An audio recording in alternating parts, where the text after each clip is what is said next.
جہاد یہ لفظ عام طور پر آپ کو روز دن میں کئی بار سننے کو ملتا ہوگا۔ یہ ہے کیا؟ سب سے پہلے سمجھتے ہیں کہ جہاد کا معنی کیا ہے۔ جہاد ایک عربی لفظ ہے، اس میں 3 حروف ہیں، جیم، ہا اور دال۔ اس کا مصدر جہد اور جہد دونوں آتے ہیں، جس کے میننگ ہیں striving, contention, struggle, strife, conflict, dispute, effort, dissension اور ایکسیٹرا۔ لفظ جہد بخاری کی حدیث نمبر 6616 میں مشقت کے معنی کے لیے یوز ہوا ہے، اور عام طور پر اردو زبان میں بھی اس کو محنت اور جد و جہد کے لیے بولا جاتا ہے،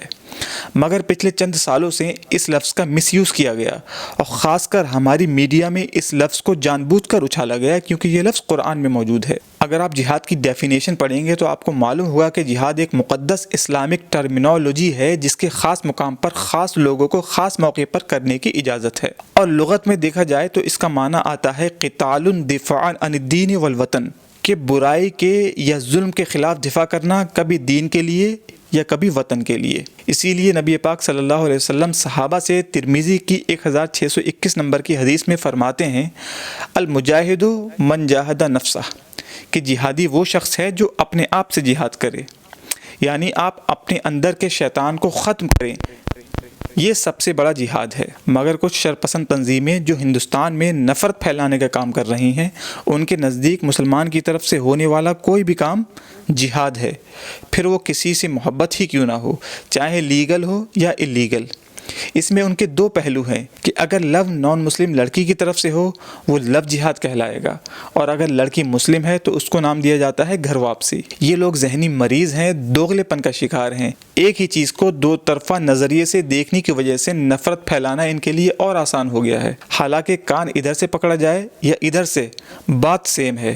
جیسے لو چاہے مسلم کی طرف سے ہو یا غیر مسلم کی طرف سے، وہ لو ہی کہلائے گا، جہاد کا اس سے کوئی واسطہ نہیں۔ اگر میں بات کروں اسلام کے اعتبار سے تو اگر کوئی بھی مسلم لڑکا کسی نان مسلم لڑکی سے شادی کرتا ہے تب بھی یہ ناجائز شادی کہلائے گی، اور اگر مسلم لڑکی کسی نان مسلم لڑکے سے شادی کرتی ہے اس وقت بھی اس شادی کو ناجائز ہی کہا جائے گا۔ اسلام کا اصول سمپل ہے، اس میں ان شرپسندوں کی طرح دوغلے پن کی کوئی بات نہیں کہ اگر مسلم ہے تو لو جہاد اور نان مسلم ہے تو گھر واپسی۔ تعجب ہے، خیر اسلام کا قانون قرآن سے ہے، اور قرآن میں چیپٹر نمبر 2 ورس نمبر 221 میں اللہ تعالیٰ فرماتا ہے وَلَا تَنْكِحُوا الْمُشْرِكَاتِ حَتَّى يُؤْمِنَّ، اور یہ حکم لڑکا اور لڑکی دونوں کے لیے ہے۔ اللہ تعالیٰ حکم دیتا ہے کہ تم نان مسلم سے اس وقت تک شادی مت کرنا جب تک وہ ایماندار نہ ہو جائیں۔ تو اب بھی اگر کوئی بھی مسلم لڑکا یا لڑکی نان مسلم سے شادی کرتے ہیں تو یہ قرآن کے خلاف ہوگا، اور اسلام کی نظر میں یہ شادی نہیں بلکہ زنا کہلائے گا۔ لہٰذا اب مسلمان لڑکا اور لڑکیوں کو چاہیے کہ وہ اس برائی سے اپنے آپ کو روکیں،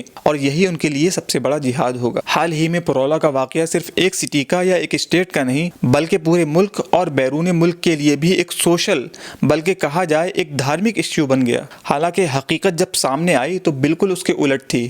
کیونکہ پرولا میں جو لڑکا لڑکی پکڑے گئے تھے دونوں نان مسلم تھے، مگر دنگائیوں کو تو بہانا چاہیے تھا، انہوں نے اسے ہندو مسلم روپ دے کر لو جہاد کا ٹیگ لگا کر تمام مسلمانوں کو وہاں سے نکالنے کی دھمکی تک دے ڈالی، اور مسلمان اپنے گھر اور کاروبار چھوڑنے پر مجبور ہو گئے، اور یہ سب وہاں کی حکومت کے ناک کے نیچے ہو رہا ہے۔ اب آپ خود سوچیں اور فیصلہ کریں۔ کافی ساری نیوز اور بات چیت سننے کے بعد میں اس نسکرش پر پہنچا ہوں کہ یہ معاملہ صرف اور صرف ایک ولیج کا تھا جہاں پر پہلی بار کسی ہندو لڑکے کی دوستی کی وجہ سے مسلم لڑکا زد میں آ گیا، اور پھر سازش کے تحت شرپسندوں نے اس کا رخ موڑتے ہوئے لو جہاد کا نام دے کر تمام مسلمانوں کو نکلنے کے لیے مجبور کر دیا۔ پرولا کے کسی بھی نواسی نے یہ نہیں کہا کہ اس سے پہلے بھی کسی مسلم نے ایسا کیا ہو، مگر راجنیتی نے اس کو دوسرا موڑ دیتے ہوئے اس کا پورا فائدہ اٹھانے کی کوشش کی،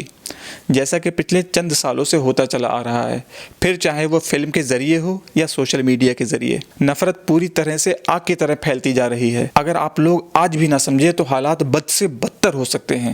لہٰذا آپ سبھی سے گزارش ہے کہ نفرتوں کا بازار کم کریں اور خود فیصلہ کریں۔